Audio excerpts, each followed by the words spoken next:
What's happening, guys? This is Logan Robinson from Hear the Spear, presenting to you by NoleGameday.com. We're here live on a wonderful, fantastic Thursday afternoon. ACC kickoff just wrapped up yesterday for the Florida State Seminoles. VZ was in attendance for that. We're going to discuss everything that Mike Norvell said. He had a very animated and I'd say energetic presser to open off their ACC kickoff. So we'll discuss all the things that Norvell had to say. Thomas Castellanos standing on business and tripling down with his comments about Florida State's upcoming season opener in the newly renovated Doak Campbell Stadium.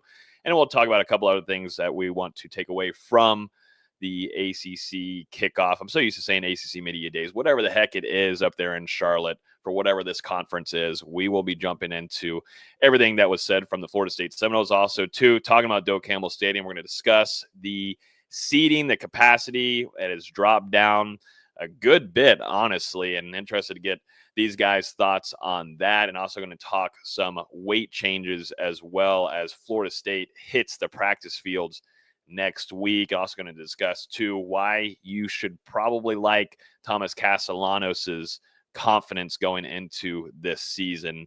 And I'm going to give my thoughts on that as well. And we'll do a little small preview going into fall camp, as next week, early in the week, we will do a full camp preview for you guys. But with me this afternoon is Austin Veazey, our lead basketball writer at NoleGameday.com. And over to the other side is Dustin Lewis, our editor-in-chief. Gentlemen, how are we doing? Man, we are so close to football kicking off in Tallahassee.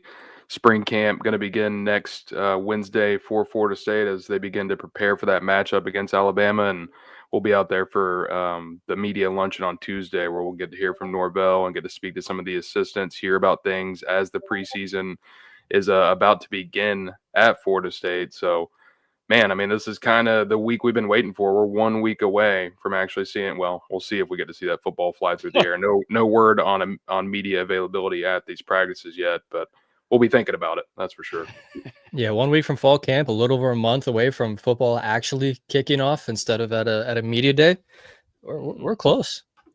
Yeah, gentlemen and ladies. I mean, we're getting close to where actually we'll be able to not have to talk about conferences and ACC and then NIL and legislate, like law stuff. I have no idea what the hell all that stuff is anyways. If you come to this podcast for ACC political talk and all the kind of stuff there and whatever Jim Phillips has to say out of his mouth, it's not probably the right show for you. We will not be doing that.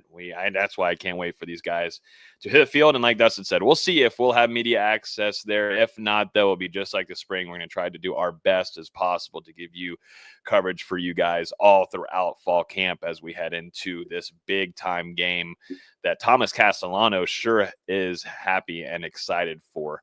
But before we get started, if you're here on YouTube, hit that like button, hit the subscribe button. If you also have topics or any kind of questions, we will make sure to bring it up here on the screen and go through them with you guys. I just began training camp this week for the Bucks, so I'm already in the football mood. Feels good. You wake up in the morning early. You smell the fresh cut of grass. You're out there. Pads are coming on in 2 days, so it feels amazing. It's definitely hot as hell, though. And D-Lou, if y'all do get media access, you better be hydrating because it's rough out there right now.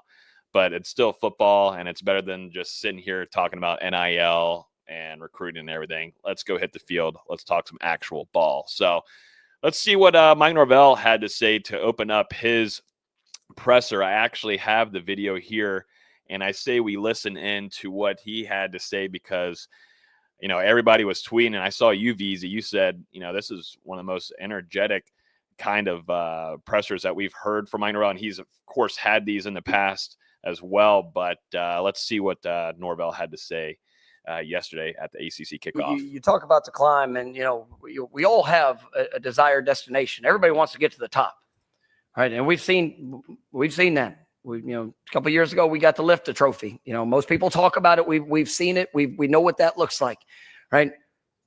But on the flip side of it, when you're climbing a mountain, there might be some times where you slip and where you stumble. But the most important step along the journey is the next one.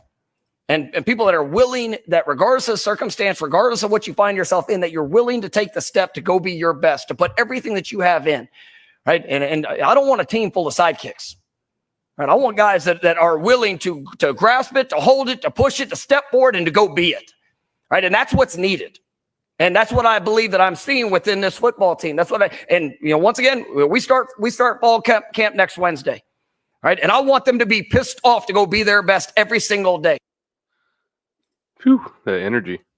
Yeah. Easy. Well, I got to ask you, because I saw your tweet yesterday, but it's not a seemed like Norvell was bringing more energy to this ACC kickoff than maybe what you've seen in years past. Yeah, I think this is year 4 for me for football kickoffs. If my math is correct, I haven't seen him this animated. I feel like last year, there was definitely, especially looking back on it now, there was a sense of relief that they finally hit the mountaintop, coming off the ACC championship, and there wasn't as much passion last year, I don't think, just from what I remember. This year, the big theme from everybody was desperation, and it definitely came off in Norvell's tone. Really, anytime he talked, there's a little bit more vitriol behind his words, especially in that opening statement, which lasted like 5 minutes, I think, before he took any questions. He was very animated, very passionate, and yeah, I know he can be that way, but it was weird to see him do that in this setting. It can come off in 2 different ways of saying, hey, we were 2-10 last year, that's not acceptable. That's one way you can look at it. You can also look at it as, hey, we're desperate that my job might be on the line, we got to do something to fix it. But it was definitely a change of pace for Norvell for these type of events, I think. And I mean, he's typically a guy that brings some fire, brings some passion, but I felt like we saw that wane a little bit ever since the college football playoff snub. And maybe it's just recency bias for me, but this is the most energetic and fired up I've seen him at a press conference. I mean, since that Florida game. Like, this one and that Florida game are 2 that really stand out to me over the past, what are we at? 16, 18 months or so since that playoff snub. So yeah, I mean, you really like to see him bringing that type of energy into the building, and hopefully that'll trickle down to the rest of the coaching staff and players. Hopefully so. I noticed too here a few of y'all messaging from other platforms, but have no idea why YouTube chat is not working. I don't know if it's a bug right now or something, but it won't let me enable it. So if I'm sorry about that. I don't know what the heck's going on there, but thank you, YouTube. Thanks a whole ton. But let's go to, we've got some more Mike Norvell here from this presser yesterday as well. It's not about last year. It's not about anything that they've done up to this point in their career. It's about this season, with each day and every step that's in front of us, to go put it on display for what you want to be. Don't talk about it. Let's go do it. Right. And I feel the confidence within the team because, once again, I see their work. Right. I believe in who they are. I believe in the journeys that they've had. And no player on our team has had a seamless, perfect journey. There's been ups and downs for every one of them. But when they come and whether it was a recruiting process, whether it was the opportunity to come back and to be a part of what this team's going to be, I wanted guys that were on the edge of their seat, ready to go attack that work. And I can't wait to fall camp because I'm going to challenge them every single day and everything you do, mentally, physically, relationally, all parts of it, because that's what the season's going to hold, right? And as we've seen that at an elite level, right, we also know we know how hard it is. Mm-hmm. Right, it's not about last year. It's not about to win a game, to win a play, to win a rep, to obviously for what it takes for a season. But I believe in the group of guys that we've had that have come together, right? And and in today's age of college athletics, everybody has a choice because it's easy to leave, right? It's hard to stay, and it's hard to say yes when you know the expectations that are going to be put in front of you. And when you come to Florida State, well, you better embrace the highest of expectations, because what I have, it's what our program has. There is a standard of what it needs to look like. And I've got to uphold it, and so does everybody else a part of our team, players, coaches, every single one of us. But I believe in what it's going to be, and I'm excited to get back onto that practice field as we build and as we continue to climb to August 30th for our first opportunity to go put on display what this team has the potential to be. Coach, we'll stay right there. So he's seeing something most certainly throughout the spring. I mean, he feels, obviously, he said it, very confident because of the team and the work that they've been putting in. And, it comes to with at the top right there with your quarterback, with Thomas Castellanos, making those comments a little while back about facing Alabama. He feels very confident about the weapons that they have, the offense as well as a whole. Thomas Castellanos standing ground on his comments as well. He said, "We stand on what I said," and it's very important to say we stand on it as the team, it feels like, is backing Thomas Castellanos here.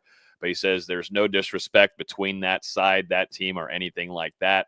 The confidence that I have in my teammates and the way that we've been preparing and putting this preparation together this offseason, I just feel confident in the guys and that work that we've been putting in. So he's sticking to his word, and I think that's very important. I think it's, first off, we've talked about it a lot, but the confidence factor is through the roof with this guy. And I think it's hard to really kind of take it all in so quickly like this when you had a quarterback last year that was mute, silent, and that reflected, I think, across the entire board, and it affected the team as well. This is a guy that comes into practice with a lot of juice. He's talked about it immensely about him. He likes to have that kind of swagger to him, but also to goof around. And I think that's too about building relationships within the team. And it's something just a whole different 180 from this last season when you had DJ Uiagalelei on your roster. And, when I think of Florida State, I think of a quarterback with confidence. And we've seen that before. When, you had a guy like Jameis Winston, who was a personality, and we see that in the league today. But he also, he garners respect in a lot of ways, and he builds those relationships early. And I think that's something Thomas Castellanos has worked on right away since arriving in Tallahassee. And hopefully you will see if it reflects onto the field, because that's the big question mark moving forward. Can he back up a lot of this confidence and a lot of his talk on the field when Florida State does hit the field against the Crimson Tide here next month? Yeah, when you take that shot, you can't back down afterwards. I mean, No. You got to stand on business like Tommy Castellanos did at the ACC kickoff. And, I also thought he handled his response to that question very respectfully as well. And then you had Norvell, come out and back Tommy up. I'm sure you'll get into that quote. Tommy also talked about, we mentioned on this show, some other FSU players, after Tommy had said all of that, they weren't out there on social media, maybe backing him up. But in the locker room, they confirmed to Tommy that they had his back. So, like we've talked about, I think this has just added some more juice, some more flair going into the season opener. And man, it's going to be an exciting one in Tallahassee, especially if Florida State comes out with this confidence that they're projecting in the preseason. Definitely has a little bit of pressure too. Obviously there's already enough pressure coming off a 2-10 season to just not be 2-10 again. Don't be a terrible football team. But now you've got Alabama coming in the building. You've added a little bit of extra pressure to yourself that you maybe didn't need. But I think it is important for someone on this team to have confidence, because nobody did last year. No. I mean, first off, I'm glad that we've been able to move on a little bit from last year. But I moved on by the fourth game. I was done. It was putrid to watch. It was just irritating. You kind of just wanted someone to show some emotion, because what, we were just pointing out, Mike Norvell did not have that.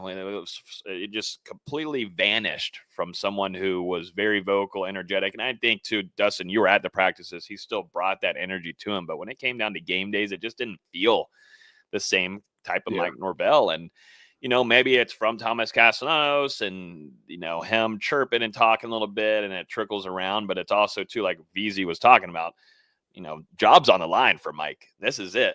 He went out. He's now a CEO of the team. He's not play calling. He's not taking on those play calling duties. It's now for Gus Malzahn. And he was talking about in the ACC kickoff, he feels very confident with Gus Malzahn being one of the top coordinators in the country, along with Tony White, one of the ones that's coming up right now in the ranks and highly respected as a defensive coordinator. But it's all on the line right here, Mike. This is a lot. And it don't really matter. Yeah, you are facing Alabama. You had this scheduled for a long time away anyways, but still, it don't matter. It's Florida State. You still are supposed to expect to step up to the plate whenever you're facing this top tier type of talent, because it is Florida State University.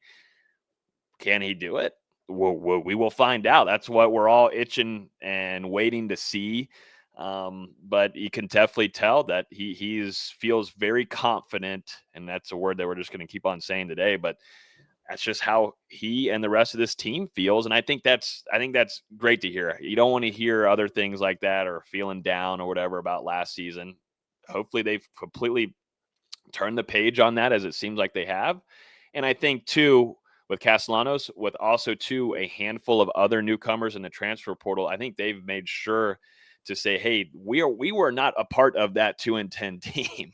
Because some of these, you're going to have a lot of new starters on this team that weren't here. They weren't in Tallahassee for that, and including your starting quarterback. And I think that's something that Castellanos has brought emphasis on going into this next season.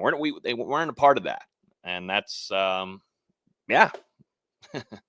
And to your point on Norvell, maybe not looking like the same coach last year. I think he did some real self-evaluation this offseason to make some changes, not only in the big things, but also in the little things. And we heard from him earlier this offseason talking about 2024 and saying that his body language sucked. And you can pretty much confirm that. You log into our back end and you search Imagen for Mike Norvell, and there are a bunch of pictures of Norvell hands on knees, bent over, just not having that confident body language that you would expect from your head coach and what we had seen from him in years past. So, I think this is also a chance for Norvell to switch all of that around and, be out there operating the right way on and off the field. Mm-hmm. Well, I was going to say, D-Lou, you and I were there for that Miami game and Hard Rock, and going to that post-game presser, it was just dead. It was a dead man walking. It was like a skeleton. And that's something that, I can understand. Yes, you got hit hard because of college football playoff. That's hard. That's tough because they put in a whole ton of work. They also put in a lot of resources to bring back some of those big time players that you had with Jordan Travis, Trey Benson, Jared Verse. Like, everything was set up to make that run and reach the college football playoff. And they got so close. They had that opportunity. They were undefeated. They should have had that opportunity. And I understand that. But the way that it still trickled over and affected the next season, hopefully that's a learning lesson for Mike, because you can't just have that last season affect you and how heavy that was. But also, too, they made internal mistakes in their transfer portal. They had issues there. They had a really, really, really bad eye and the talent-wise set of things. And I think they, too, felt like they were they got too complacent. They got a little bit too comfortable, and you can't be that way. And, yes, Mike Norvell was killing in the transfer portal in the early days, but things catch up. And either you're going to be able to compete with these big dogs, or you are going to what they did and stay comfortable, and they ran through and they shouldn't have, and made some bad decisions, some very, very poor decisions in the transfer portal. And they're hoping that they are able to make that up going into fall camp next week. Yep, they struggled with some evaluations and, obviously brought in some guys out of the transfer portal that, were highly ranked recruits out of high school, but hadn't done much at their first college stop. And, there was a belief that these guys could be reclamation projects for Florida State, like some of the other transfers that they had brought in, Johnny Wilson, you mentioned Trey Benson. I mean, some of those other guys that didn't really do much before they came to Tallahassee. And then once they got to Florida State, they really began to flourish. That just didn't happen last year with the guys that the Seminoles brought in. I mean, it was a total bust. And that was why this season, you look at the recruiting cycle and how Florida State operated in the transfer portal, a lot more proven production rather than potential coming into Florida State this season. Yes, 100%. Let's talk about Norvell on Tommy Castellanos. Had some strong comments here. He said, well, I watched the work. I believe in Tommy. I believe in our football team. Anybody can get on a microphone and say what they want to say, but Tommy is a very respectful young man who has put in the work, that's had his own journey and experiences. I know his heart when it comes to it, so I am grateful for who he is and what he's all about. Tommy has put in the work from the very first day that he got here. It's been a great journey, and I love his investment into his teammates and his belief in what they can do and what they can be. And it's funny, it's just weird. I'm down here in Tampa. You got Baker Mayfield. He's a guy, if you go back to the college days, controversial. He's a guy that is going to talk. He's chirping. He's going to talk trash. He's going to talk shit. He's going to lay down his shoulder. That's just how he is. But he's talked in a most recent interview with the Kelsey brothers, talking about Tampa, and said, Tampa was the first team that allowed me just to be myself. and that was a massive factor for him. And you can now see him, the success that he's having in Tampa and being a top 10 quarterback in the league, where he was highly, highly, highly doubted in the early parts of his career. I mean, when you go to the Browns, I mean, you're just destined to fail there anyways for any quarterback. I don't care if it's Patrick Mahomes, Tom Brady. I mean, it's just the Cleveland Browns for you. But I think this is kind of in that same realm of where Tommy Castellanos and Norvell is allowing him to be himself. And I think him being himself is what this locker room has needed for a long time. Like we were just talking about earlier, just bringing that confident factor in there, and just to maybe turn the mentals around from that being stuck in your head of 2-10 last year. And Thomas Castellanos is someone that can certainly do that for you in that regard. But he feels very highly about his starting quarterback going into this next season, guys.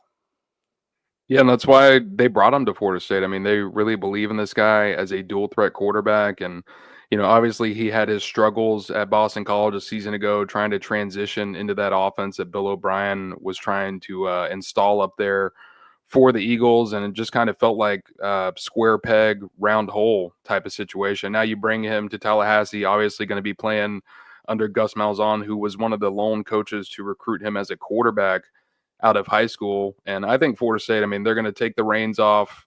It's going to be kind of all gas, no brakes. Let Tommy rely on his instincts, his athleticism, and go out there and make plays, and don't just try and make him a system quarterback. I mean, let him go out there and do what he does. And, hopefully, I think the thing that Florida State needs to do is find that balance between what he did in 2023 on the ground. Obviously, that season where he had over 1,000 yards rushing and, I mean, was absolutely electric at times, and then combine that with the improved passing numbers that we saw last year in 2024, 18 touchdowns to 5 interceptions. I believe he had less than 10 turnover-worthy throws the entirety of the season. So, I mean, there's some potential here to combine those two elements, and, man, that would be extremely exciting for Florida State.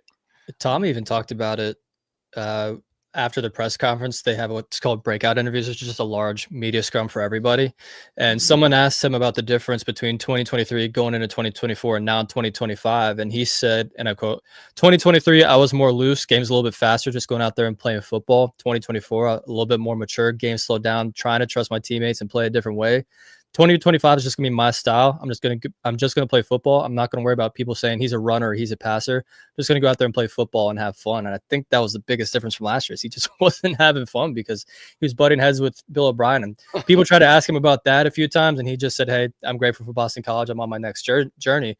But I do think this is going to be a much better personal and football fit than what we saw last year from Tommy. And I honestly think it's just best to ignore 2024 for Tommy as much as possible. And Tommy, I mean, he did a really good job yesterday at Media Day, talking about the Alabama comments, the Boston College comments that surfaced back in June whenever he had that interview with On3. And, to be asked about those things again, obviously he doubled down on Alabama, but was extremely respectful with that response. And same thing here with Boston College, after that previous comment about the meeting with Bill O'Brien. And like you said, Austin, having a little bit of tension there between those two sides, a little bit. He's got that focused, fully moved forward and dialed in on this season now. Yeah. The factor of Thomas Castellanos, him being himself, I think about it whenever Jordan Travis, was going into, I want to say, it was really his last 2 seasons. It was all predicated on becoming a better passer. And I think that's something that all across the board in the college football landscape, as we look at a quarterback, you want to see him as a pocket passer. For some reason, the fascination of it's got to be an elite pocket passer, got to be able to make these throws. And yes, of course, that's very important. But whenever you have the skill set of a guy with his legs, you don't want to take away and put some brakes on somebody like that and take away his top talent. That's why you have him there. That's why he's your starting quarterback. Utilize that talent. I would expect for what we're going to see in late August when Florida State faces Alabama is where we see Castellanos utilize those legs, and where there's packages, where there's good blocking, and you got to hope, pray to God, everybody's going to be we're going to talk about it next week in our fall camp preview about this new offensive line, but just different ways to where this helps Castellanos do what he does best, because he does run like a running back. He's got the vision. He's got excellent vision. He can put a move on you. And if he can, yes, get better as a passer, that's great, but he doesn't need to be something that he's not. And that's, I think that's what's being told in meetings with the staff and the locker room and as they're watching film and such. So it's going to be very interesting to see how Gus Malzahn likes to utilize this quarterback that has such he's a fun talent to watch. And that's probably my thing that I'm looking forward to the most, and where I have optimism is just for me as watching the games, man, we get to actually maybe have some entertainment, because 3 and out suck when it's all 4 hours of it. It sucks. It's awful to watch. And I couldn't imagine, a lot of fans being in the stands. It sucks. So if it's just a little bit more entertaining, I'll take it. So, but speaking of that, I think anything's more entertaining than what we got. Can't get any worse, man. It can. There's no way, right? There's no way. There's no possible way. Speaking of entertaining, Thomas Castellanos did say too, in a quote, he feels like Florida State can average 40 points per game, ladies and gentlemen. I want to see them score 40 once. I just want to see them score 40 once. We didn't get that last year, besides the Charleston, whoever the FCS game was, Charleston Southern, right? Outside of that, I don't think we saw it. No, once. man, they didn't get over 20 points outside of that game. Yeah. So that's what I'm saying. Let's get half of that first. Yeah, you don't like the 3 points, 14 points, 14 points again, 16 points, 13 points, 12 against Memphis. You don't like that? Not entertaining enough for you, BZ? Not really. Well, it's it is 2025. Offenses usually score 3 touchdowns. Usually, I don't think that's too much to ask of an ACC offense that won an ACC championship 2 years ago. Mm-hmm.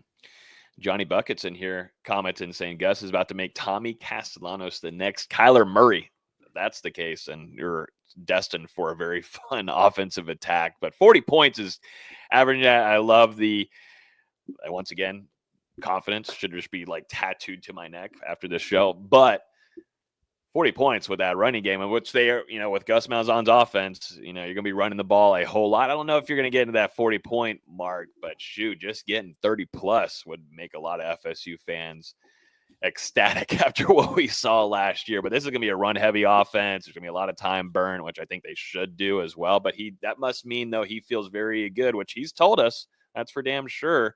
Back in June, talking about that offensive tackle with the weapons that he has in the wide receiver room. There are also some weight changes. One of those starters also in the wide receiver room making some weight changes. We'll talk about that here in just a minute. But he feels really good about where this offense stands. And that's also my biggest question mark going into this season, is what this offense is going to look like.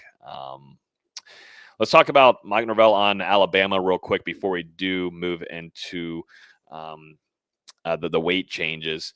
This is Norvell on Facing the Crimson Tide. He said, since we came back in January, it wasn't about Alabama, and it's not going to be. It's going to be about us, the things that we do. We get a great showcase. We get a great opportunity to be able to kick off the season in Doak Campbell Stadium back to full capacity against a wonderful opponent. That is why you come here, but we're accustomed to that.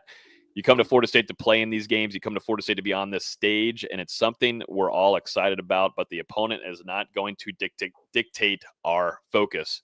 It's going to come down to what we're willing to do, regardless of who it is that we're playing, to put ourselves in the best position to play our best in those games.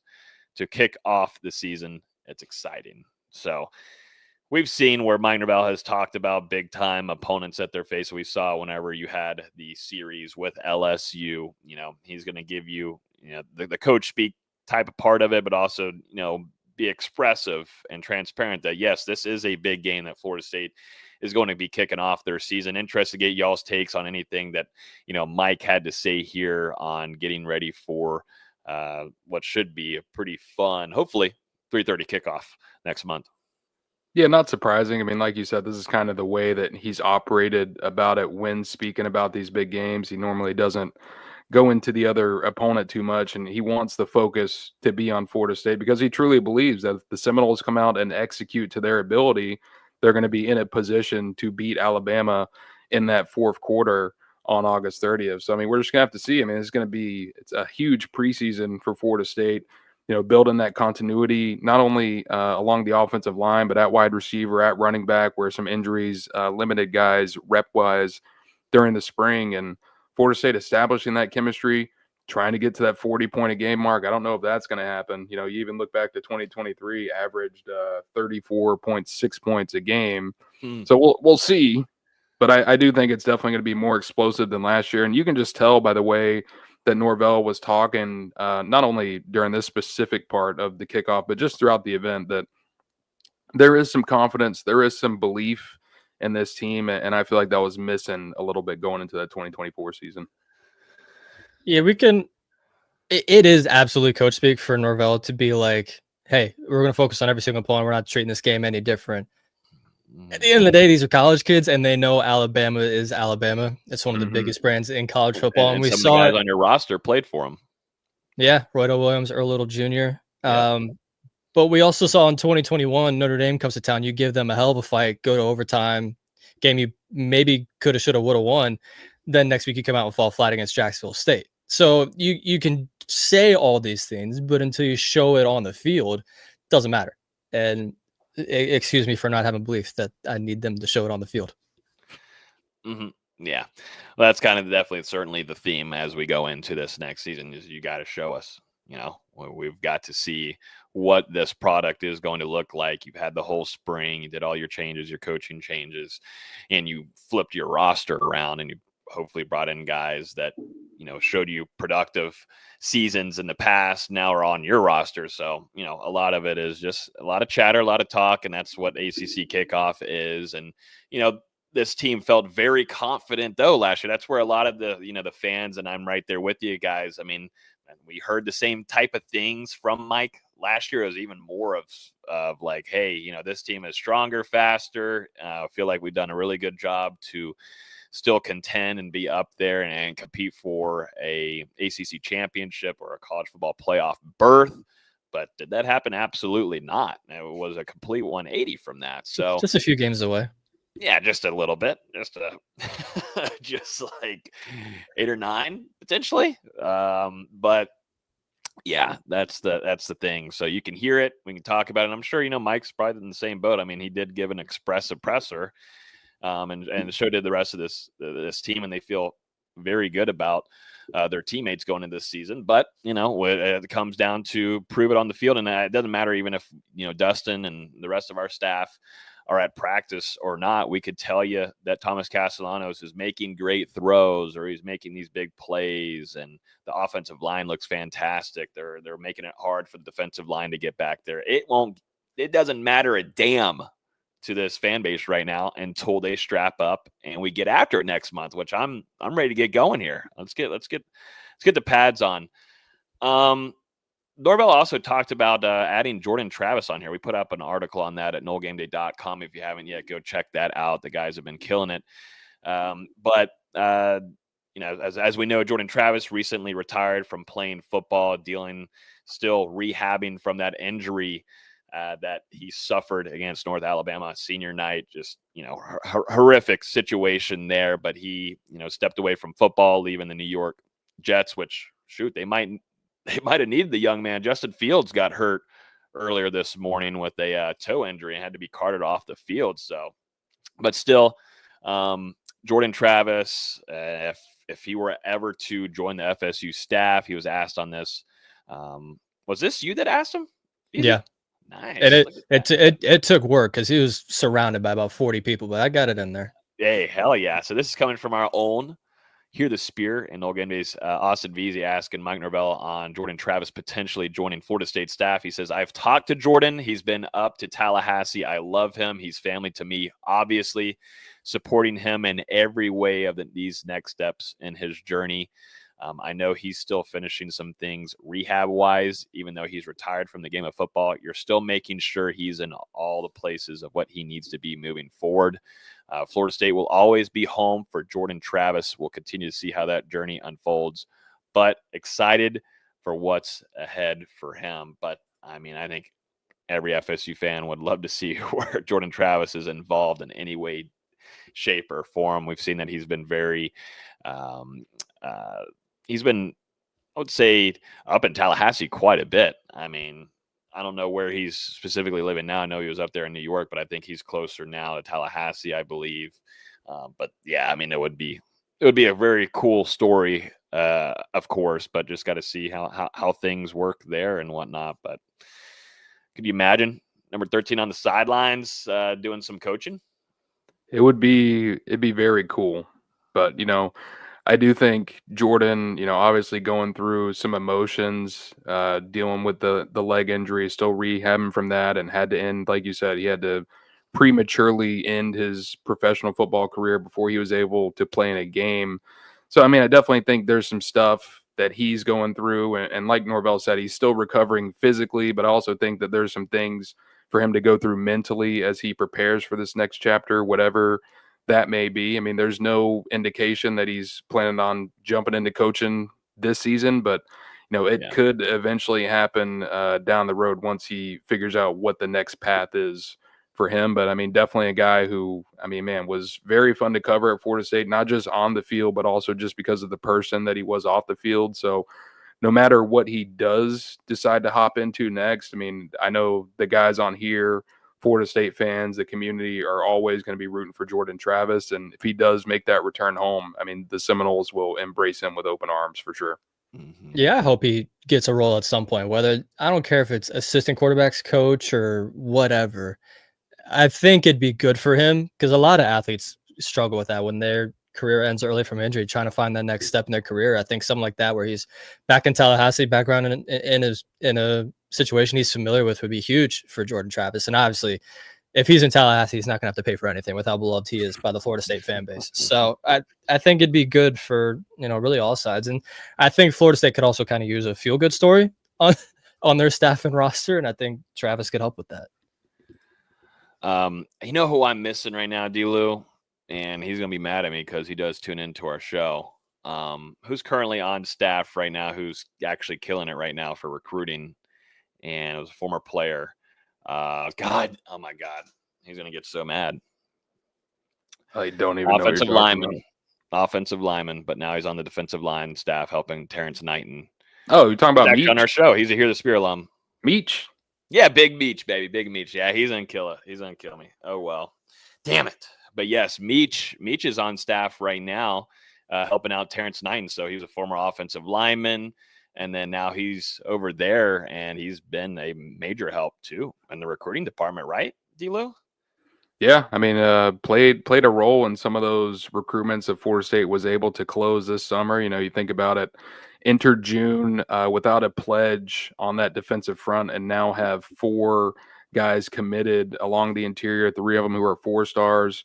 And yeah, I mean, Meach has been involved in some of those recruiting operations. So cool to see a guy so early on in his career, especially a guy who had to flip-flop so quickly. I mean, his first season, he's a graduate assistant on the offensive line under Adkins. Obviously, those changes are made there. And now Dimitri Emanuel working, like you said, alongside Terrence Knighton, also with Odell still in that room as well. So, I mean, he's picking up some really valuable experience. And, yeah, like you said, that's a pretty cool story as well, because that guy comes from Charlotte, where he played under Adkins there. They reunite at Florida State, win an ACC championship together. The next year didn't go as he wanted, but now that he's getting into this coaching career, it's going to be really exciting to see what Meach can continue to do if he sticks around at Florida State. Mm-hmm. That makes me think about Dylan Gibbons. Is he president yet, or is he running yet? Have we gotten word yet on that? I thought that he would be the next guy that would be in a political. I wonder what he is up to. I don't know. That's a good question. I haven't thought about him in a year and a half. And while I was playing college football 26, I was playing Notre Dame and thought of Dylan Gibbons like 2 hours ago. So this is weird. Yeah, I know, right? Because he lives in St. Pete. You're going to have to connect with him. Yeah, he's down here by me. I haven't ran into him, though. I would certainly notice that beard, but he was a guy that every press conference, man, he sat there like he was talking to the White House press. Like, that man had some great answers and would look straight at you, turn his whole body. It was just, and also, too, a great player there on the offensive line for FSU. So one of the biggest news stories that came out of ACC kickoff, gentlemen, Jimbo Fisher's back. Jimbo Fisher's back, and he's in the ACC with the ACC. God network. bless the subtitlers. Wow. They got their work cut out for them. Yeah, that man talks fast. He talks fast. But he is an auctioneer as a football coach. I mean, he just goes nonstop. Maybe he learned a little bit of that while he was over there in Texas, auctioning off some cows and bulls and whatever the hell they auction off over there, but some cattle. But yeah, Norvell actually said and mentioned that he's been running into Jimbo Fisher while in Tallahassee. I wonder where they're running into each other at and where these places probably like the quarterback clubs, right? If I had to guess. If he's there for those, I would think maybe some dinner spots potentially, maybe, or I don't know. Maybe they have a grocery store. Maybe they're neighbors or something. But they probably are, honestly. Yeah, they're probably in the same vicinity. But Norvell did speak on Jimbo joining the ACC network. He says, I think it's great for him to be back around the game. He's living in Tallahassee, so I've got a chance to see him around town a little bit. Respect for all he did throughout his career, and now being able to share his perspective is good for the ACC. He said somebody that's got great insight, wonderful football mind, and he's done it. He's one of the few coaches that lifted a national championship trophy. I think it's probably a win-win for everybody. And I agree with Mike Norvell there. I mean, just going and listening to Jimbo just off of past, I think he used to be on with a group that on ESPN for national championships where he used to detail there and give really good insight there. And I mean, Jimbo's one of the smartest in the game with that kind of stuff. And I think he'll be great for us for content because we get the right, the FSU's fan base still not very loving of Jimbo Fisher. So it's going to be very interesting to see because in some games, the ACC studio will be traveling. They put in their presser that they will be traveling to games this upcoming season. They haven't yet selected an FSU one. I think they only have their week 1 through 3 set up. So it is going to be very, very interesting. There is going to be times this year. There could be potential where Jimbo is out there at a studio set in front of Doak Campbell Stadium or in Doak Campbell Stadium because EJ Manuel and the rest of the ACC network do set up shop there inside the stadium. It's going to be very, very interesting. Very interesting. I would actually go attend that game if it's, that would be very entertaining to me. I could see it going either way. I could see Florida State fans saying, hey, it's been 8 years? 8 years, yeah. Since he left, and we've sucked since then. So, hey, we kind of miss you. Well, but at the same time, you've had your time, you've had your goods, Very few goods, about 2 years of goods. But I could also see saying, hey, since you left, we've sucked and it's your fault. So I could see it going either way. But I also don't think he'd still be living in Tallahassee if he didn't feel at least somewhat decent about staying there. I mean, I get his kids are there and went to high school there, but he just got $70 million to not coach Texas A&M football. He could be anywhere right now, and he chose to go back to Tallahassee. So it's a good point. If I had 70 mil, I would not be in Tallahassee. I would be anywhere but. Okay, golly, geez. Okay. No, I'm kidding. Yeah, damn. Gee, I would be on a mountain where no one could find me. Yeah, anybody with 70 million, they would find probably one of their favorite places. Tallahassee is great, and certainly too when FSU football is playing well, it is the best place to live. Oh, definitely. In the country. When FSU is doing good, Tallahassee is a wonderful and it's beautiful, and everybody's so happy and Southern charm, all that kind of stuff. So, but when you go 2-10, though, any team or any hometown, though, it's any college team town is going to be depressed, pissed. They don't want to go to work. They don't want to talk to their rival friends. I had enough of that last year. I had to almost mute people and block people because I would get so many texts. It was tough to go through. But anyways, yeah, Jimbo over there, and he's in Tallahassee and going to be on the ACC network, and it's going to be very interesting to see him talking about games, talking about Thomas Castellanos, talking about Mike Norvell and the coaching there. I have a lot of content coming, D-Lou, NoleGameday.com. Give us some, Jimbo, please. But I think he'll give you something. Oh, he's going to give us some stuff. but it is, guys. It is on the ACC network. So let's just make sure we're putting that out there. Means it's gonna be in 360p quality. Sucks. Oh God, it's gonna be brutal. We're gonna be like tuning into games, and then already 2 plays have already happened. We're on 3rd down. Like, where'd the broadcasts go? Get the same commercial that we've been watching for the last 3 hours off my screen.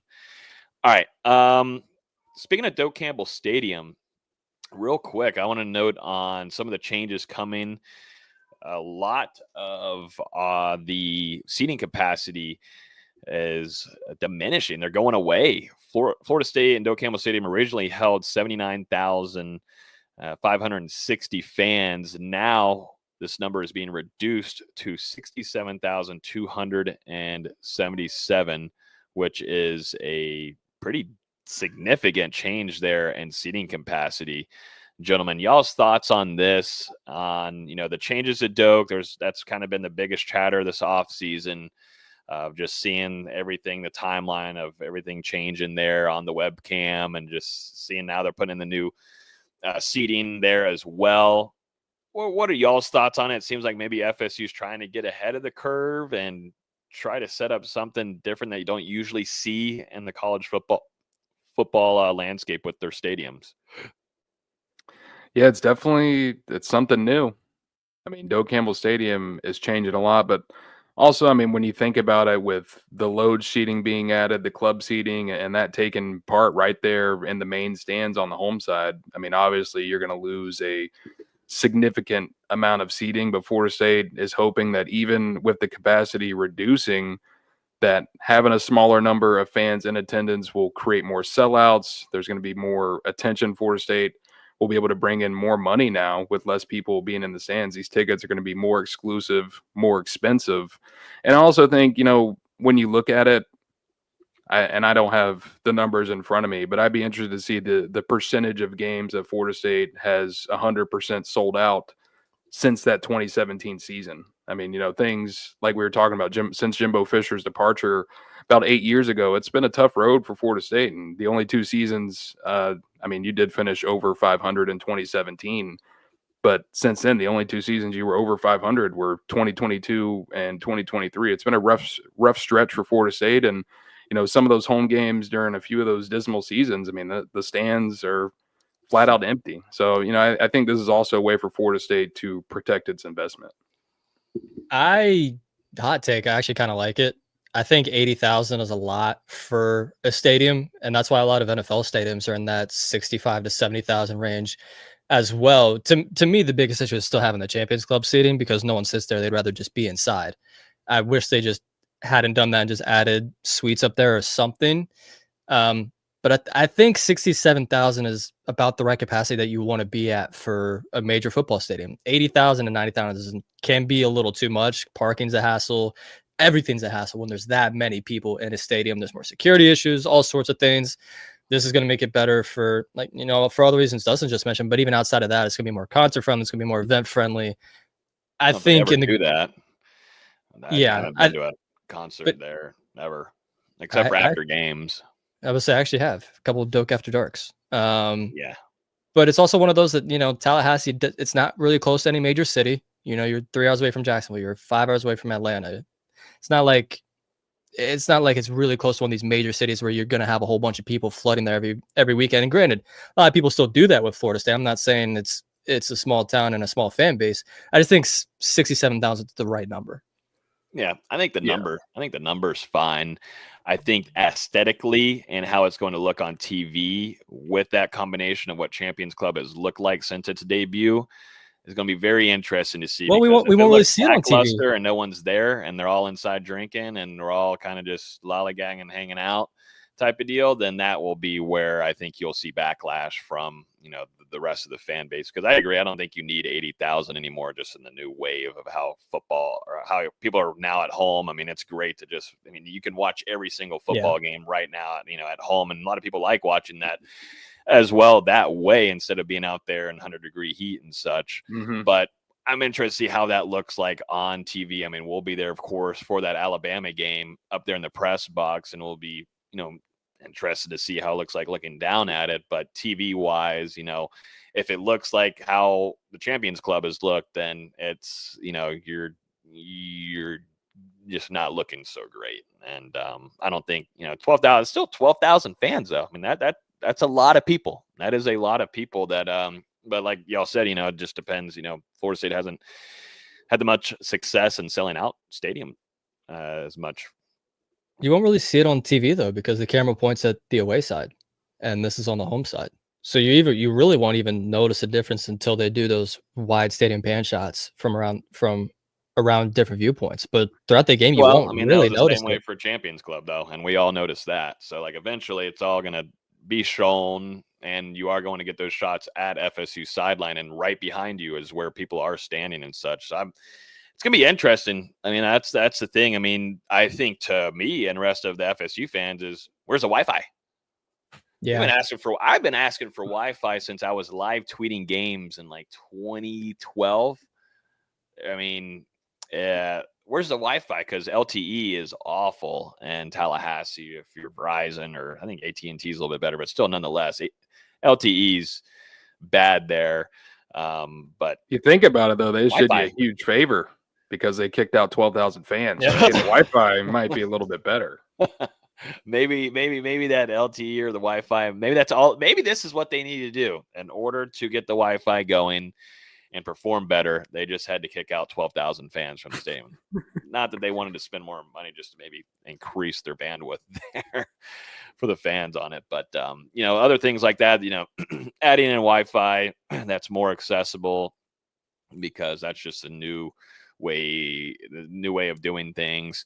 While at stadiums, it's great for social media and all that kind of stuff, blah blah blah. Also to keeping up with other games across the country, that's other ways to keep you go to the game, because you can keep up with other things going on across the country. Definitely when FSU is good, you want to see what these scores are looking like, definitely when you're getting close to the end of the season. But too, like bathrooms, enhancing the concession stands.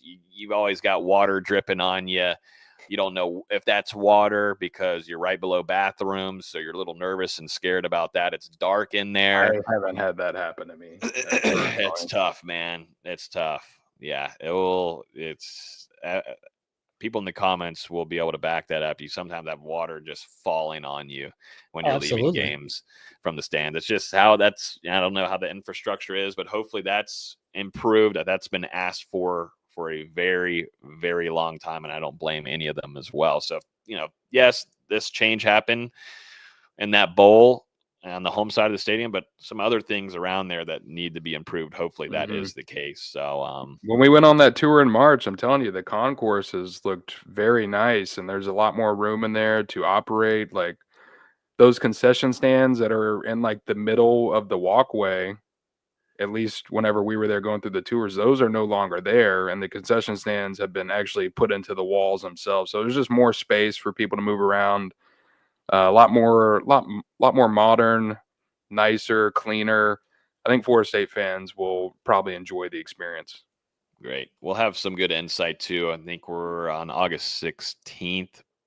Members that have those tickets there in that club area, they will be getting a sneak preview of everything. They're going to go visiting it and touring around. So we'll have some content there for you guys to get a good look at what the new Doak Campbell Stadium is going to be looking like. See, this is honestly so much about, I will talk about concession stands and water leakage from bathrooms over whatever Jim Phillips had to say at the ACC kickoff. I don't care what he said. I don't care what he said about Clemson, FSU staying, whatever. It doesn't matter. This happens every year. There's other podcasts for that. Go enjoy it. But you're going to hear the same thing every year, and it's Jim Phillips. So I'd rather talk about concession stands and seating capacity. Let's talk about some weight changes, though, because that is number one. That is probably my number one. This is Logan's favorite part. Every year, he just looks for the weight changes. It's like Christmas Day. Whenever I see someone tweet out those changes and that on that roster of who's added size, and definitely when it's a true freshman that already was small, but he's added on 12 pounds. That is, that gets me going. Shout out to Baker Mayfield. I'm bricked up. But let's go over to quarterback room first. Brock Glenn adding on 8 pounds. Needed that. Pounds up to 225, gentlemen. Putting on some size there. Interested to see what that looks like as we get into a big cat. He's a big cat. Hey, no. It's not ready for that yet. Not ready for that. No, wait till we get to Jamori Flag. You know what I almost read out was Jermaine Johnson here, the redshirt freshman. But that's not Jermaine Johnson. That's Jeremiah Johnson. And if anybody didn't know who that was, scared me. He's went from 207 pounds to 214 pounds. What's Jermaine Johnson's brother? Is it really? Jesus Christ. Yeah. Man, I mean, he's a running back? Dang. Anyways, Jermaine Johnson's brother has added on 7 pounds. He's from 207 to 214. What everybody wants to know is, what is Usman Kroma looking like? He arrived in Tallahassee 215. Since the spring, or since the summer, he's added on 3 pounds. He's up to 218 pounds. So added on a little bit of size there. I like that. I like that right there. I think that's a good spot for him to be at. But a lot of these guys, these guys are going to lose a lot of weight. Definitely when you're getting out there in practices here next week, a lot of these guys are going to lose it. But another person that actually lost a significant amount, which was pretty interesting to me, Landon Thomas, your sophomore tight end, 239 to 234, a 5-pound difference there. And shoot, with how fall camp is, he might go below 230 going into this season. I mean, it just depends on, how the tough that, whatever Coach Storm has on him, the strength and conditioning coach for the Seminoles, that's a significant amount there. A 5-pound loss, something that we wouldn't really expect to see. But also to wonder, with the addition of Randy Pittman, and also to the staff really likes what they see out of Chase Lofton, their true freshman tight end. You've got Marquise Douglas, your blocking tight end there, also can catch as well. Interested to see what the reasoning is there for, the 5-pound loss there for Landon Thomas. I don't really love it. That's for sure. I mean, definitely a guy that needs to put some more weight, some more muscle on his frame to develop as a blocker, which is something that we wanted to see going into 2025. But then you look over at Randy Pittman, goes from 237 to 240 pounds. And important to remember, he was 225 back when he arrived at Florida State. So he had put on some weight in the spring as well. Now has bulked up 15 pounds this year to 240. And he sounds like someone that Florida State's coaching staff really excited about. And this guy could be that difference maker at tight end for Florida State this fall. I think you're going to see Randy Pittman moving around a lot. From a couple of those scrimmages that we heard, Randy Pittman was moving around. And I think Gus Malzahn is licking his chops on what he can do with a guy that's which he did at UCF. But his versatility is enormous. And I think there's a handful of guys, too, that Florida State feels that way.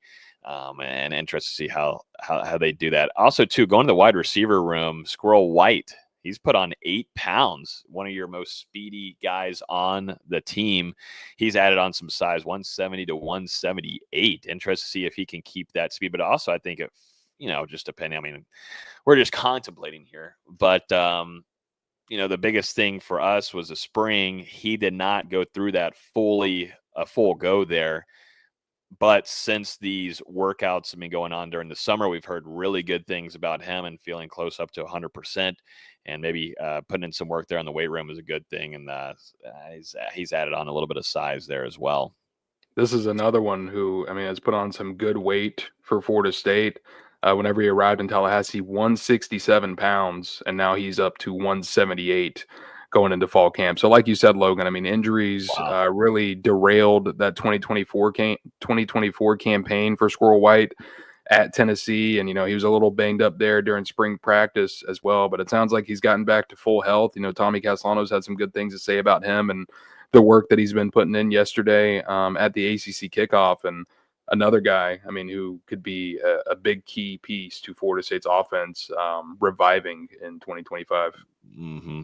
Javon Boggs, true freshman, who was one of your breakout guys during the spring, 204 to 211. Do you have the number of whenever he arrived in Tallahassee by chance? He was 200. Oh, wow. Okay. So 11 pounds for him. And that's one, that's the thing. You want to see some of these true freshmen, if they can be those big enough breakout guys that can jump into that rotation early for Florida State. There was talk about, this could be one of your starters as you begin the season or as things unfold from week to week. He's a guy that could be one because of the way that he's arrived and made plays, and it seems like he's gotten down Gus Malzahn's offense very quickly as a true freshman, but he's up to 211 pounds. So not only doing great work on the field, but off the field and the weight room and working with Coach Storms, which is a great sign. I'm really excited about hearing some more about Javon Boggs, Dustin. I wish you could be at these practices. I'm praying to the gods that Gus will allow you to come through those gates, because I want to see what all the chatter is about in person. I want to see what's going on, man. Me too. I mean, you're talking about a guy who is coming off a heck of a senior season where he set Florida high school records, was close to a couple other records as well. Prolific career at one of the top high schools in the state of Florida. So it makes sense that a guy like that, who had won 3 consecutive state championships to conclude his prep career, is coming into Florida State with an edge, with an attitude. I mean, he already knows how to win, and now he's bringing that obviously to a roster that went 2-10. Yeah. Let's go over to the offensive line, where there have been some changes there. A decrease in weight, which I like right here, for Micah Pettis, your Ole Miss right tackle transfer. He's going from 355 to 349. Do we have his arrival weight by chance on you over there, D-Lou? 350. Okay, so he's practically staying in his arrival weight there. Yeah. He enjoyed the college town, good foods, Gordos, multiple Whataburgers, and a 1 mile radius. So he enjoyed that, but then he cut back down, which is good. But I'm glad he's lost some weight. I think he'll get around that 340 range once the season begins, which is something that I think Coach Storms and them are fine with. Luke Pettibon added on 7 pounds. He's from 303 to 310. Everybody's nodding their head there. I think we all agree. I think that's great. I like it. You could class him as a undersized guys, mainly because of his height there, but adding more weight too, you'll take that there and being your glue from the inside for that offensive line. Bryson Estes, 282 to 269. Get ready to play tight end, buddy. I was about to say he weighs less than Marquiston Douglas. So there's a fun fact of the day, your veteran tight end. I thought one that was significant to me as a redshirt freshman, one of your tackles, Jonathan Daniels, going from 290 to 300, a nice 10-pound increase. Nice. I don't know if we have the original number from the winter program. But 291. Okay. So going into camp with a 9-pound increase there for him as one of your tackles, and depth is definitely key here. So talking about these guys in the 2 deep is very important. So just seeing some of them that might step up to the plate is something to keep a close eye on. True freshman Sean Perrette, man, 270, 286. He's taking things. He's eating good. He's listening to the program of Coach Storms and is enjoying some Gordos. I was going to say Gordo Smash, but I'm pretty sure those are drinks. So don't do that. Don't do that. Don't drink Sean Perrette putting on some good weight. Then you look at Mario Nash Jr., the lone true freshman in that Tribe 25 class who was here as an early enrollee, went through spring practice. He's now up 15 pounds, 270 to 285. And I saw a picture of him circulating on social media recently. I'm like, man, I mean, this guy looks like he's in pretty good shape going into his true freshman season. Now, I will say I do have some concerns about 2 freshmen so far, and that'd be Jalen Matthews. You know, he's 340 pounds, went up to 350 pounds going into fall camp. So that's a guy who's going to need to trim up throughout the season. You know, a most likely a redshirt candidate for Florida State in 2025. And then also, you know, one of their higher ranked signees along the offensive line, 4-star offensive tackle Chasten Brown. And, you know, this guy is 6'7", but right now weighing in at 265 pounds. So Florida State, they're going to need to add some weight, some bulk to that frame over this next year or two, you know, as this guy begins his college career and, you know, hopefully can eventually develop into a starter for Florida State, considering the level of recruit he was coming out of high school.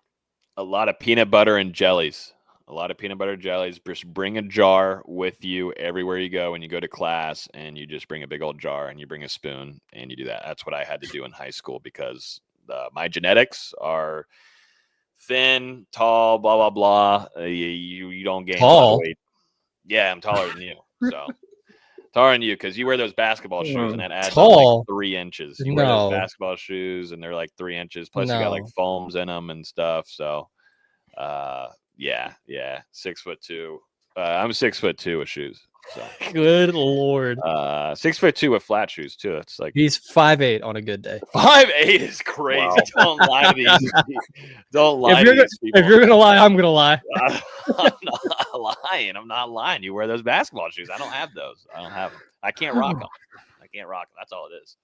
But moving on, another weight change along this offensive Dustin line. loves weight changes too. Don't let him. I'm not really meshing with this one. Redshirt sophomore offensive tackle Lucas Simmons going from 315 to 311, and throughout his tenure at Florida State, it's been a little tough for him to gain weight. Also, a guy who's dealt with some injuries, but you would really like to see that size, that bulk beginning to come on in year 3, and it's just not quite there yet for Lucas Simmons. That's been one of the most irritating factors, I feel like, for some of these offensive linemen is that, you bring in the talent, you can see the physical tools, but you've got to add size definitely there at the offensive line and most certainly at the tackle position. He's got the athletic caliber, it feels like, but you've got to still add on some pounds there, definitely when you're protecting the outside of your quarterback. And 2 in your run game. Let's jump over to the defensive line. Some that stood out to me. I mean, a lot of them did. Outside of 2 of them, a lot of these guys were putting on some weight during the summer workout program. Deontay Diggs, your transfer there at the defensive end position, he's going from 258 to 250, an 8-pound loss right there. Deontay McCray goes from 274 to 287. He's added on 13 pounds. Jason Jenkins, your Tennessee defensive end transfer, 270 to 276. Daniel Lyons putting on 10 pounds there. And I can tell you, I did see a photo on social media of Daniel Lyons.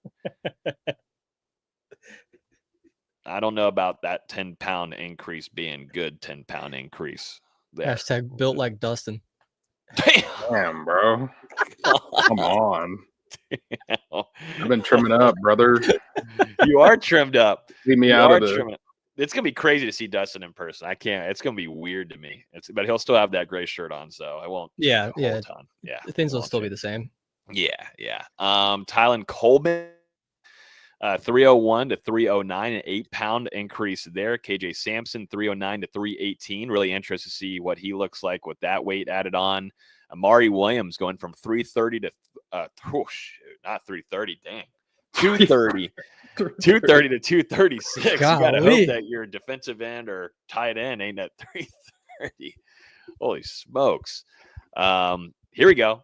Kevin MF and Wynn, 343 to 334. I love that weight decrease because he went into the spring way too heavy, in my opinion. I know that's something too the staff was working with him on, but trimming down that weight was really important. So a 9-pound decrease. I think he has a chance to get down to 325 once Florida State kicks off its season opener against Alabama. And I think it's a player too that is going to get in that rotation because you need someone physical and nasty in the trenches on the inside, and that's someone that can do that for you. But that was a really significant trim to me, gentlemen, on one of your top recruits coming into this upcoming season.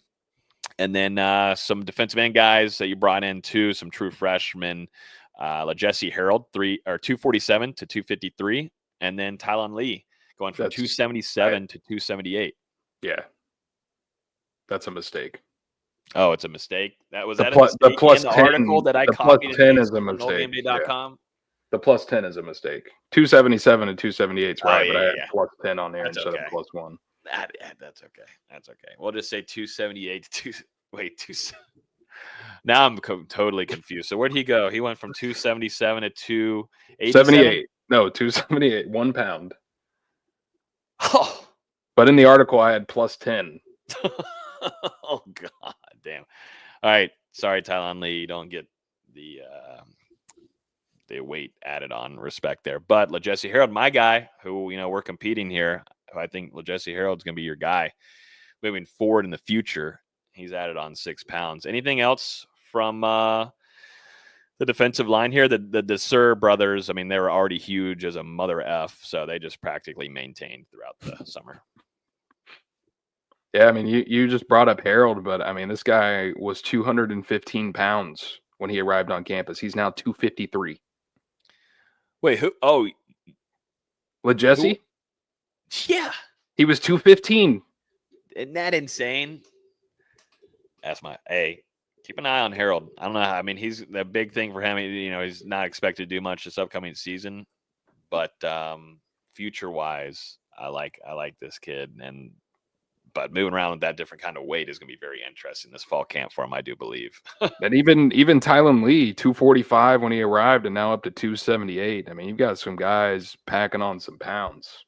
Mm-hmm. Yeah, no, they're eating good at Gordo's, 100%. A lot of Cuban sandwiches, a lot of them. I'm looking over here too. Nothing too crazy in your linebacker room. You've had some fluctuations up and down. The biggest one increase-wise would be Jaden Parrish putting on 9 pounds, 223 to 232. But good weight. Interesting here. Blake Nicholson is trimmed down 5 pounds now to 224. Don't love it.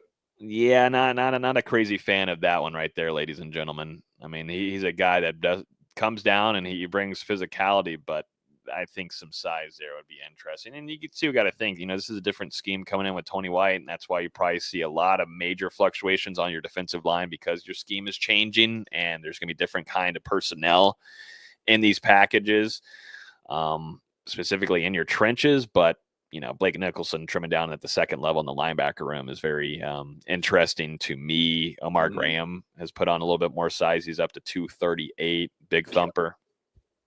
That's what I was about to say. You've got some guys who are going to hit people right here at linebacker. I mean, Stephon Thompson, 238. Elijah Herring, 231. You just mentioned Omar at 238. Justin Cryer, also 238. And, those are going to be 4 guys at the very top of that linebacker rotation. So you're going to have some big boys moving around. And then you've got, your guys like Blake Nicholson at 224. Caleb Lavalley is at 228. We'll see what he's able to do in fall camp after that injury back during the spring. But I think you've got to feel pretty confident about what the top 6 guys in that linebacker room are going to bring to this defense this fall. It should be a very consistent position for Florida State, in my opinion. Mm-hmm. And real quick, we'll wrap up the defensive back room here. I want to point out KJ. You don't want the long snapper weight changes? Yeah, what were they doing hanging out at recess throughout the summer? What were they doing? I don't know. My boy Mason Arnold put on 4 pounds, Woo! 225 to 229. You need that beef in the middle and snapping that ball. KJ Kirkland, though, I was going to go. This is your boy. This is your real boy. You love some KJ Kirkland. 212 to 204. What's going on here? I actually don't hate it because he needed to get a little faster. Yeah, I don't think he needed to be. I mean, down to 204. Stay at 205. I don't think that's too bad. 205 works. But 204 doesn't. Got to see what the frame looks like. Yeah. Well, got to ask Gus if he'll let you in. But, he's down to 204. Earl Little Jr. has put on some size as well. He's from 193 to 199. 6-pound increase there. My boy Ricky Knight III. Redshirt freshman, he's 177 to 186, a 9-pound increase there. He's taken on some, he's learning from some of those other true freshman defensive ends that have come in here and put on some significant size. But anything else stand out here for you guys? Yeah, Earl Little Jr. was 186 at the beginning of the offseason. Oh, wow. Yeah. Edwin was 190. Oh, wow. Trying to find some of these. Adding size is good. I mean, the biggest thing out of this is these defensive linemen, man. I mean, they've really made some strides there. Daniel Lyons, though, I don't know, brother. I don't. Damn, you hating. No, I'm not. No, I'm not hating. I'm just worried, and I did not like that photo. A lot of sweet and spicy bacon burgers, baby. Whitey burger. But yeah, I mean, here, let's finish off the show real quick. We got fall camp next week. We're likely to go live. What are we thinking here? I think Has to be Monday, I think. Yeah. Yep. We're doing Monday because Dustin has the coaches media luncheon. We'll hear from Mike Norvell and his opening presser to fall camp. Who do you hope to sit with?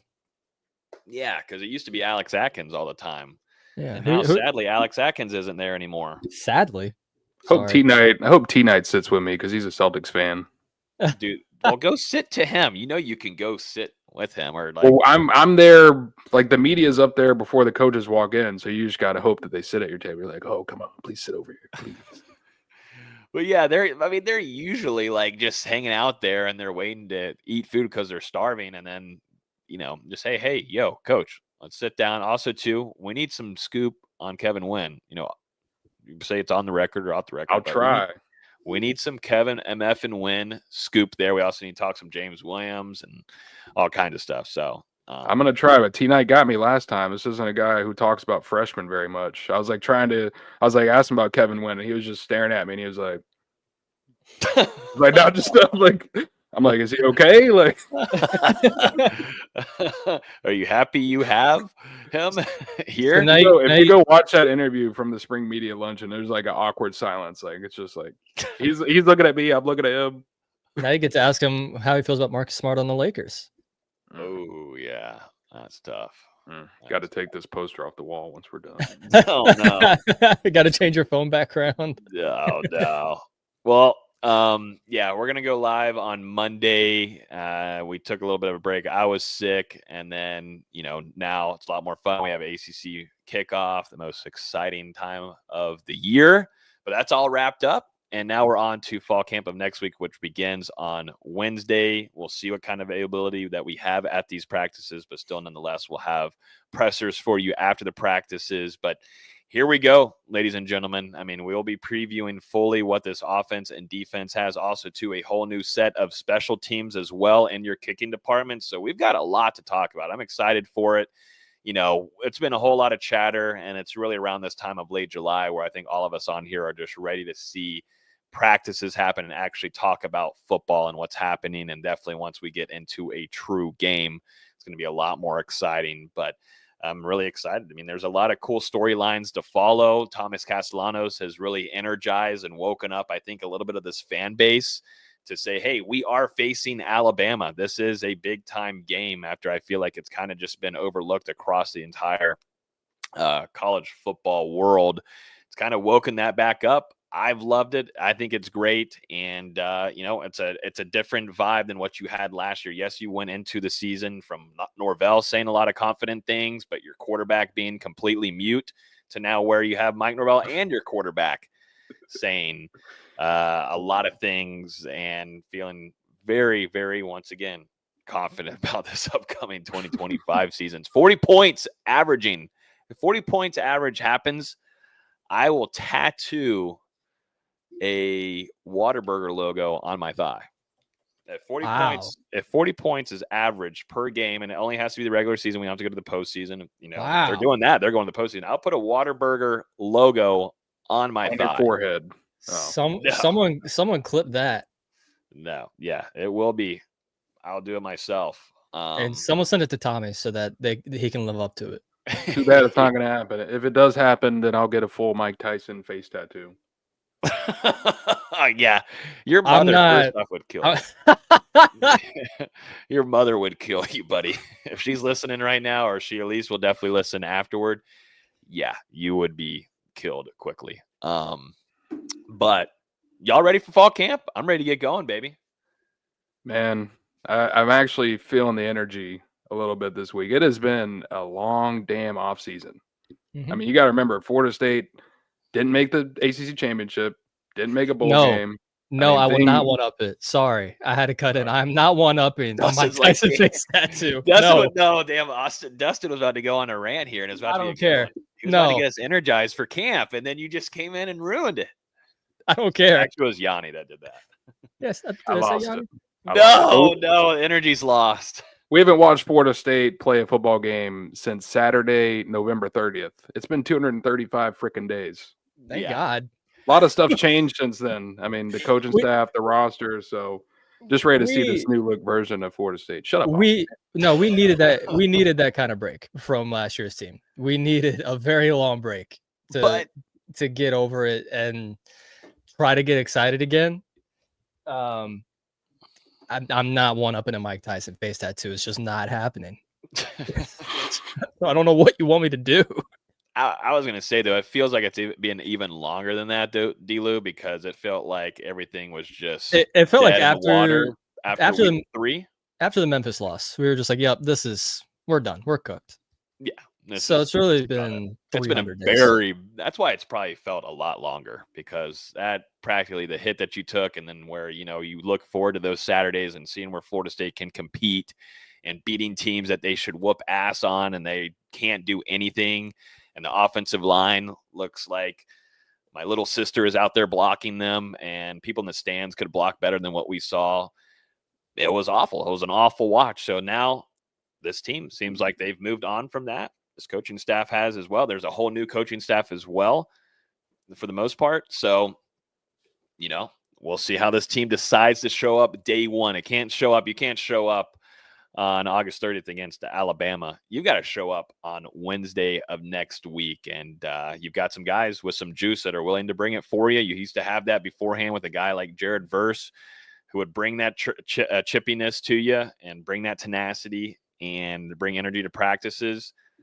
Let's see how this team is going to respond. And Mike Norvell did say in a quote that he wants this team to be pissed off going into this season, because I'm sure he is, along with that staff that was on the team last year. So we'll see what ends up happening. But that's going to do it for this week's show on Hear the Spear. If you're still here on YouTube, make sure you smack that like button down below, trying to get to at least 100 likes. So thank you so much for tuning in with us. We'll be live on Monday afternoon, likely around noon o'clock. So come hang out with us. We'll be previewing Florida State's entire fall camp, offense, defense, and special teams. We're going to try to jam it all in there for you.